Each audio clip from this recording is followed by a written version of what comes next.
I've been doing a lot of thinking about the political environment, where we are, how we got here, and where we're going. And I keep coming back to one memory that really haunts me, and you might remember it. When Trump and Hillary Clinton were debating, he was asked why people should vote for him.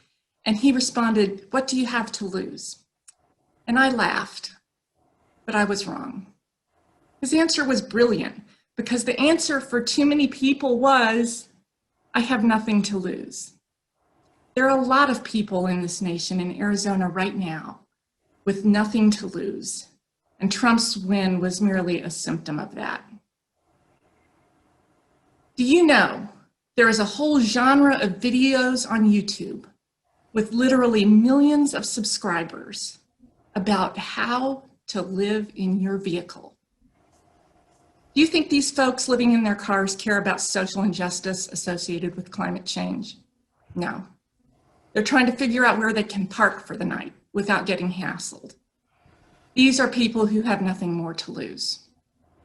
And if you're a diabetic who can't pay for your medications, do you care about how Trump gave tax breaks to billionaires? No, you don't. You've already lost a leg and maybe your livelihood. You have nothing left to lose. And if you live in Flint, Michigan, and you still can't drink water out of your tap, do you really care that our national security is threatened by Trump cozying up to dictators? Of course you don't. You have nothing more to lose. Our election is exactly 1 month away. We have a lot of work to do until then, but when we win, and we will win, ladies and gentlemen, that is when the real work begins. It will be our job to support President Biden to institute the policies that fight racism and homelessness, that provide health care for all, that support workers and wages, that end crippling student debt, and that counteract the existential crisis that is climate change. And at the same time, we will hold the president and Congress accountable. We're all not doing all this volunteer work for nothing. And none of this is going to be easy, but there is a way to make it easier. Let's make this a nation of active participants, people invested in the future, people who vote. And how do we do that? We can't just do it by asking them. We need to do a million little things that will change their lives, from jumping from one crisis to another to lives of potential. And we can start here in Arizona by voting yes on Proposition 208. Let's adequately fund public education. It is the great equalizer. Let's make healthcare and prescription drugs more available.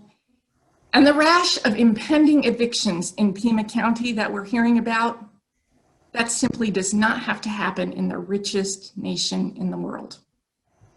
What I am talking about is repairing the damage to democracy that started 50 years ago. And if we fail to raise up enough Americans so that they feel invested in the success of this nation and of our planet, then mark my words, in 4 or 8 or 12 years, we'll have a president, Ivanka Trump. It is as predictable as the Tucson sunshine. There is an irrefutable triangulation of democracy, corruption, and equity that can't be denied. Either equity begets democracy, which prevents corruption, or the opposite. Corruption stymies equity, thereby weakening democracy. Democrats have spent a lot of time appealing to the center, including Republicans, in this campaign cycle. It's a strategy I'm not second guessing.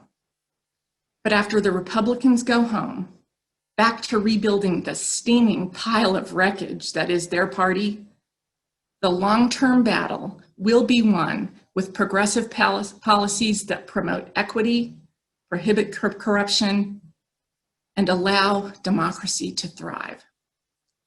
So be ready, Pima Democrats. The war does not end on November 3rd or on January 20th. It is just the beginning. It will be hard, we will stand together, and we will be resolute.